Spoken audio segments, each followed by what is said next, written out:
Pai do Senhor, meus amados irmãos, é um prazer imenso conversar com você nessa manhã. Eu espero encontrá-los gozando de paz, de saúde, felicidade e preparados para cada dia mais aumentar mais a sua vida de fé perante o nosso Senhor e Salvador Jesus Cristo. Esse assunto que vamos falar hoje sobre a lição 2 da nossa revista de 1 Pedro, 2 Pedro e Judas, aplicado aos alunos, aos irmãos que fazem parte do BAEL e a toda a igreja, fala sobre a dura experiência das provações, né?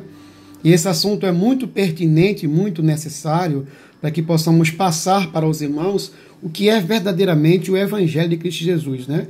Não é como alguns pregam nas mensagens das igrejas neopentecostais, como sendo algo que, de repente, você chegou ali na igreja e vai ficar rico, milionário, com apartamento, com lojas, com tudo mais, e não haverá mais nenhuma prova, nenhum sofrimento. Muito pelo contrário.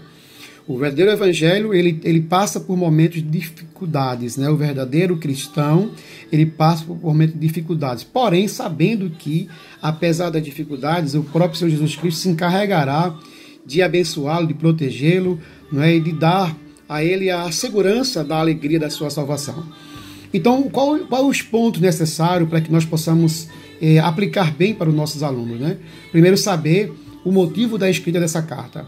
Essa carta foi escrita não para uma igreja local, como Roma, como Paulo escreveu para Roma, Coríntios, Gálatas, Efésios, Filipenses e tal, mas ela foi escrita para um povo, não é? Que eram gentios e judeus, que estavam dispersos por causa de uma perseguição que aconteceu pelo Império Romano na época do ano 63, do ano Domini, né? A perseguição que sobre eles veio calúnias, veio distúrbios, veio maus tratos, ostracismo social, perseguições de várias escalas. E aí eles foram dispersos, eles se tornaram forasteiros. E a palavra forasteira ela vai dizer que esses irmãos eles estavam sem parada certa, sem lugar certo, não tinha uma moradia certa. Eles estavam na Ásia Menor, que era o local onde localizava esse pessoal, e estavam ali sofrendo essa perseguição e estavam sem lugar certo, sem moradia certa onde ficar. Isso que Pedro trata na primeira carta, mostrando para eles a respeito do que Jesus quer na vida do crente, né? Que Deus conhece seu filho, que Deus cuida dos seus filhos, e quem vive com Deus, que o honra, vai ter, vai sobreexistir, ou vai vencer as provações, as lutas através da fé em Deus. E na lição 2, a gente precisa observar, e você precisa pegar lápis, caneta, ou talvez até um luminicolor, né? Marcar aí na sua Bíblia, na sua revista, algumas coisas que você precisa abordar os seus irmãos, os nossos irmãos que fazem parte do BAEL. E na revista, na página 13, propriamente dita, ela fala sobre 3 coisas importantes. Note aí, 3 coisas importantes. O aluno será capaz, nessa aula, de saber, sentir e agir, né? Primeiro, ele vai saber entender conceitos. Ou seja, ele precisa que você ensine, mostre para ele, diga para ele quais são os conceitos de contristado, provação e ser santo. 3 coisas: contristado, provação e ser santo. No saber, né? Precisa saber o que é isso. Segunda coisa é o sentir, né? O sentir é aquela confiança, né? Que o cristão ele tem que sentir de Deus, que Deus está com ele, apesar das lutas, mas Deus está com ele. E a terceira coisa é agir. Agir é saber que, como obreiro, como cristão, como servo do Senhor, como embaixador de Cristo, ele precisa saber que em todos os momentos ele precisa viver nesse mundo com dignidade.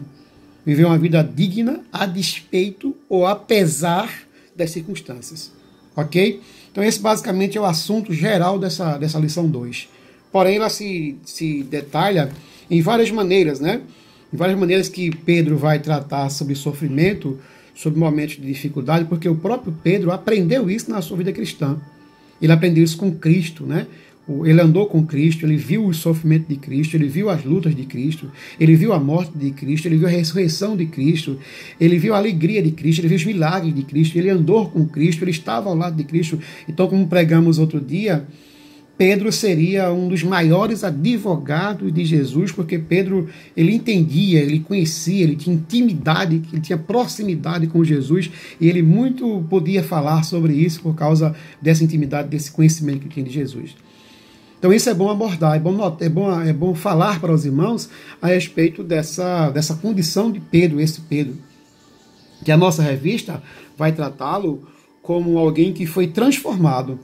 Aquele velho Pedro, afobado, apressado em resolver situações, né? Resolver situações imediatas, né? Cortar a orelha de Malco, pegou a espada, tirou lá, naquela hora que os soldados romanos iam abordar Jesus, ele pegou e cortou a orelha de Malco. Ao mesmo tempo disse que ia proteger Jesus, mas de repente depois ele nega Jesus. Jesus falou para ele, né, antes que o galo cante, me negarás 3 vezes, né? Ele negou Jesus. Aquele mesmo Pedro que, sabe, queria resolver as situações, queria adiantar-se em tudo, ele agora é um Pedro diferenciado, porque no capítulo 2 de Atos, depois da promessa do Pentecostes, né, que Jesus prometeu ficar na cidade de Jerusalém, até que do alto seja revestido de poder, Lucas 24, 49 e 50, Atos 1, 8, chegou o momento de toda a igreja ali estava reunida, os 120 que ficaram esperando a promessa, receberam de fato a promessa do Pentecostes. Daí Pedro muda. É isso que trata a revista. Pedro muda e passa a ser esse Pedro agora muito eficaz na pregação, muito evidente nas lutas, muito evidente no sofrimento, enfrentando problemas difíceis na vida, mas que vai vencendo através da fé em Cristo Jesus. Ele vai provando isso com a sua vida, com as suas pregações, com as suas ministrações, com os seus confrontos, com os seus sofrimentos. Por isso que Pedro vai chamar os irmãos que são dispersos, forasteiros, que não têm residência própria, firmada na Ásia Menor, a voltarem, não é, ao verdadeiro conhecimento da palavra e da fé em Cristo Jesus. Então, o que é que diz a nossa revista, né? Na página 14, a nossa revista, na página 14, principalmente dos versículos 6 ao versículo 9 do capítulo 1, vai falar sobre provações que são necessárias. Ou seja, o texto vai dizer que todas as coisas precisam ser provadas, né? Então, quando eu falo sobre isso, quando ele fala sobre isso, ele vai falar da prova da luta, em que muitas vezes, exemplificando sobre o ouro, né? O ouro, o ouro, como passa o ouro para o ouro ser, de fato, aprovado e chegue ao patamar de ser valorizado como o melhor ouro. Ele passa por um tratamento chamado um cadim, né? O lugar onde o ouro vai ser colocado ali, bruto, e ele vai ser totalmente queimado, né? Passar pelo fogo, e aí vai tirar as impurezas, as coisas negras, as coisas sujas, e vai limpar aquele ouro, de forma que aquele ouro agora vai passar a ser um ouro puro, né? Ou seja, já passou pelo fogo, e agora ele é puro. Ele agora pode ser apresentável, porque agora ele está bem testado, bem aprovado, e ele é um ouro puro. Mesma coisa será a vida dos cristãos. Então, quando ele fala sobre a palavra contristados, no verso 6 ao verso 9, exatamente no verso 6, ele vai falar sobre algo que é necessário entender o que é contristado. Então, essa palavra contristado significa, é um substantivo masculino que significa entristecido. Aquele que se entristece, quem está repleto de sofrimento, ou seja, a pessoa crente, não é, mas está entristecido. A prova chegou a entristecer ele, mas ele está repleto de tristeza, de sofrimento, mas ele está firme e forte na fé. Precisa dizer isso para os nossos irmãos. A segunda coisa as provações elas são transitórias, ou seja, ela não é para sempre. Então, falar sobre a transitoriedade das provas, a transitoriedade das lutas, ela não é para sempre, ela passa. Então, tudo na vida do cristão, ela vai ter um começo, vai ter um meio, vai ter o fim. Então, é no momento do fim que a gente tem a vitória. Porém, o terceiro ponto fala que as provações elas são variadas. Ou seja, da mesma forma que existe a multiforme graça, existe a multiforme provação. E no texto bíblico, no texto da nossa revista, a palavra multiforme é poikos. É uma palavra grega que significa a multicolorida. né? Há lutas, mas que são lutas que são multicoloridas e vão passar por momentos difíceis, mas que é com alegria. Parece que é uma coisa meio que contraditória, meio que complicada, mas que vai passar por lutas, porém com lutas, mas uma luta que você vai vencendo, porque Jesus estará ao seu lado, contristado por várias provações, mas você vai passar isso vencendo com Jesus. E essa multiforme colorida também se compara com 1 Pedro capítulo 4, verso 10, que fala a respeito da multiforme graça. A multiforme graça que chega para nós, né, como as vitórias em cima das lutas, né, em cima das guerras. Na página 16, mostra agora crentes, porém provados, né? Então, essa lição é totalmente contraditória àquilo que fala as igrejas neopentecostais, né? Que prometem só, como já falei no início, que prometem só vitórias e vitórias e vitórias e vitórias e vitórias, porém tem vitórias, mas tem lutas. Como falamos no início, ninguém consegue alcançar nenhum objetivo se não passar por momentos de treino, de luta, né? De provas, né? Então, se eu quero alcançar um objetivo, se eu vou alcançar um objetivo, posso ter certeza que passarei por lutas, sim. Então, é possível ser crente, porém viver em provas? É possível? É possível e é necessário, porque uma vez a sua fé provada, né? Você vai ser aprovado.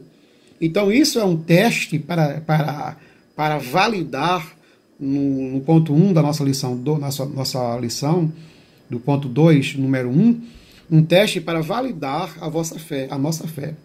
Como diz o texto, né, no versículo 7, uma vez confirmado o valor da vossa fé, muito mais preciosa do que o ouro perecível, mesmo apurado por fogo. Como falei no início, né, o ouro passa pelo cadinho, pelo fogo, para que ele possa, de repente, dar a sua pureza real. Aí no ponto 2 fala sobre e depois de aprovado. Então, depois de aprovado, o que é que vai acontecer? Né? Quando a gente passa numa prova, a gente fica feliz, fica alegre, porque passamos, conseguimos o objetivo. Mesma coisa na vida cristã. Não é? Então, diz assim, né? O homem é aprovado na fé quando Cristo voltar. Na revelação, é conhecido que a Deus pertence, pois ele será achado em louvor, glória e honra. Então, ao vencer as lutas, as provações serem passadas, você pode ter certeza que isso redundará em glória, louvor e honra perante o Senhor. Então, muitas vezes também diz o texto que a gente não viu Cristo, né? Eu estava citando o que está escrito na palavra do Senhor sobre Tomé. Tomé, capítulo 20, verso 25 de João.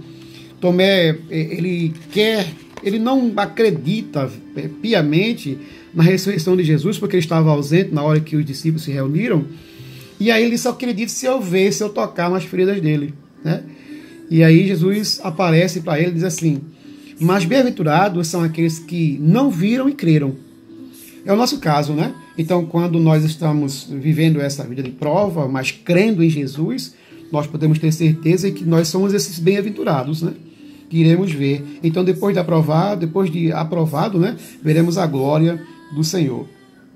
Então, porque me amar, o ponto 3, porque amar e crer, né?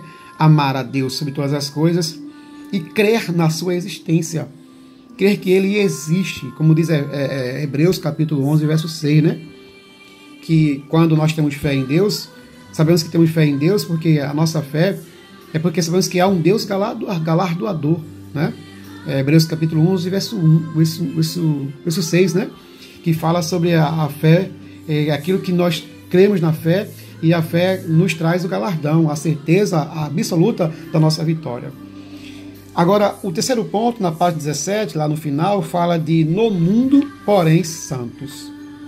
É possível alguém ser crente, ser santo, num mundo conturbado, cheio de lutas, de batalhas, de desgraças, de mortes, assassínios, roubos, estupros, violência, um mundo conturbado de corrupção e de corruptores e de corruptos? É possível? É possível sim. Porque quando nós estamos com Deus, viver no mundo, nós temos que viver no mundo, porém santos, como foi falado no início, né? Ou seja, no ponto que nós falamos no início da nossa revista, agir, que é viver com dignidade cristã, a despeito das provações, é não negar Jesus. No mundo, porém, santos. Na prova, porém, santos. Na luta, porém, santos. Né? Viver na luta, na prova e no mundo, porém, santos. Então, não existe nenhuma vitória, nenhum privilégio que se ganhe, como diz o escritor, que não traga-nos a responsabilidade. Nós somos responsáveis, nós vivemos uma vida de responsabilidade perante a palavra do Senhor. Então, todas os nossos correres, nossos andares perante o Senhor, a nossa vitória só virá quando tiver, de fato, lutas. E quando vencemos as lutas, estamos diante da responsabilidade que respondemos perante o Senhor. Eu queria falar sobre a questão de sermos, de fato, alguém que somos representantes de Jesus. Suponhamos que você seja embaixador do Brasil na Alemanha, na França, na Argentina, na Europa, em qualquer país da Europa, ou seja também na África, em países pobres, né, no lugares mais distantes, embaixador do Brasil. Então, como embaixador, eu preciso falar como embaixador, andar como embaixador, vestir como embaixador, falar como embaixador, se apresentar como embaixador. Porque quando alguém me vê, alguém vai dizer assim, aquele cidadão, ele é embaixador do governo brasileiro. Embaixador quer dizer representante, alguém que representa naquele país o Estado, o país, né? O lugar de origem dele, o lugar pelo qual ele foi representar. Então, se alguém do nosso país, naquele momento, estiver passando por algum problema de dificuldade, é para procurar o embaixador. O embaixador, de fato, vai ter que ter uma solução para ele, segundo as leis que regem o Brasil, para não conflitar com as leis que regem naquele local onde está a sua embaixada. A mesma coisa somos nós, né? A gente está no mundo, porém, santos. Mas como viver santo, ser santo, viver nesse mundo tenebroso? Aí é onde está o segredo de ser verdadeiro cristão. Como diz o capítulo 1, verso 16, sede santos, porque seu Pai, porque Deus, ele é santo. Né? Levítico 11, 44 diz, ser santo, porque Deus diz, eu sou santo. Então Deus não está santo. Não é um momento de santidade de Deus. Deus não passa por horas santo. É o estado. Ele é santo. Ele não vai ficar santo. Ele não vai se preparar para ficar santo. Ele é santo. Então, quando se faz ser santo ou ser de santos como o vosso Pai é santo, na verdade é uma santidade em Deus. Ou seja, nós temos que abraçar e imitar a santidade de Deus. E a palavra santidade aqui, no contexto desse texto, no mundo porém santos, vai dizer que eu sou santo, mas estou no mundo. Ou seja, a palavra santo aqui vai significar para nós, como falo sempre na igreja, a respeito do que aconteceu no Jardim do Éden, que Adão e Eva eram pessoas que eram inocentes, né? Viviam ali como inocentes, porém quando chega no momento da sua perda da inocência, eles são expulsos do Jardim do Éden porque eles saíram da presença, da bênção de Deus e aí começaram a vida de pecados. Agora, perderam a inocência, continuaram como pessoas humanas, estão cheios de pecados, agora precisam voltar para Deus e a única forma de voltar para Deus é buscando a santificação. E aí a questão do separado, né? Ser santo, buscar santificação. O homem não vai mais ser, como é que eu posso dizer, como era Adão e Eva, inocente como uma criança, mas ele vai ser santo. Ele vai ser santo, ele vai procurar viver a santidade. Então esses são os assuntos, basicamente, que nós precisamos abordar nesse momento, né? Depois vem o que significa ser santo, como já falei, é ser separado, né? Depois vem no ponto 2, na página 18, que o desafio de uma vida diferente que nós temos que enfrentar. Primeiro, nesse desafio, fala sobre outra maneira de pensar. Eu não penso mais igual a antes. Eu tenho que mudar o meu pensamento. Segundo, letra B, a esperança na graça. Esperar sempre na graça. A graça de Deus é como diz o versículo que fala sobre graça e paz, né? Graça de Deus para nós e paz que tem que habitar no nosso coração para entendermos a salvação. A letra C da página 19 fala sobre a disposição para mudar. Você está disposto para mudar? Versículo 14 do capítulo 1. Está disposto a enfrentar uma mudança? Se está disposto a enfrentar a mudança, você precisa ser filho da obediência.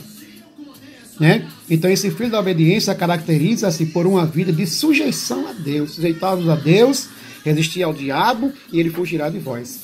E por último, irmãos, o motivo para a santificação, que falamos já anteriormente, 1 Pedro capítulo 1, versículo 15 a 16, né? Que Pedro fala sobre a necessidade, segundo é santo aquele que vos chamou, tornai-vos santos também. Esse é o motivo. Se Deus é santo, eu sou imitador de Deus, eu sou filho de Deus, eu passei a exercer, a receber, capítulo 8, verso 16, do livro de Romanos, né? A receber a adoção de filho. Romanos 8, 16, 17, fala que nós somos filhos, somos herdeiros, somos co-herdeiros com Cristo Jesus. Recebemos a adoção de filhos. Nós passamos a ser filhos de Deus. Então, se eu sou filho de Deus, logicamente eu sou filho de Deus na santidade também. Eu tenho que imitá-lo a ser santo, eu tenho que viver como santo.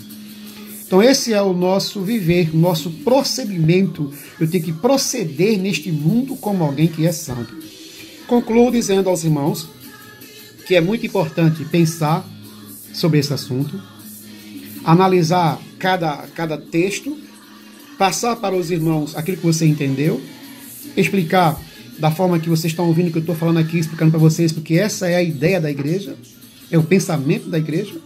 A lógica para alguns cristãos que entram na igreja é que a vida vai ser as mil maravilhas, vai ser sim, mas diante de provações. Você vai ser abençoado, você vai ser curado, você vai ser, transformado completamente por Deus. A sua vida vai mudar, mas terá lutas, terá momentos difíceis. Mas você é mais do que vencedor em Cristo Jesus. Meus queridos irmãos, um forte abraço. Desejo a vocês toda sorte de bênçãos. Espero que vocês sejam muito felizes no vosso dia a dia. Agradeço muito a Deus por sua vida, por cada um de vocês, por ver a vossa dedicação, o vosso empenho, né, na obra do Senhor, a vossa maneira de fazer essa obra. Estou muito feliz em ver-os aí desenvolvendo uma tarefa e cumprindo o ID, né, que é a ordem imperativa de Jesus, ir por todo mundo, fazer discípulos das nações, batizando em nome do Pai, do Filho e do Espírito Santo. E eu espero que você tenha paciência de estudar esses 22 minutos, que são os minutos pelos quais eu falei para você nessa mensagem tão importante, que é a mensagem da nossa lição 2, a dura experiência das provações. Um grande abraço, que Deus abençoe a vocês, até mais tarde. Perdoe aí por ser esse meu primeiro vídeo que eu faço falando sobre assuntos bíblicos, né? Se há alguma coisa, depois a gente vai corrigir, alguma falha a gente vai corrigir, mas eu espero alcançá-los de forma agradável perante o Senhor. Juntos somos mais fortes, juntos produziremos mais frutos, juntos somos mais santos, juntos agradaremos mais o Senhor. Com certeza, se nós dermos as mãos para lutarmos pela fé evangélica, seremos muito abençoados. Meus amados irmãos, que a graça e a paz do amor de Cristo Jesus superabunde sobre nossas vidas, que o Senhor te abençoe com toda a sorte de bênção. A paz do Senhor a todos e um beijo em todos, em nome de Jesus.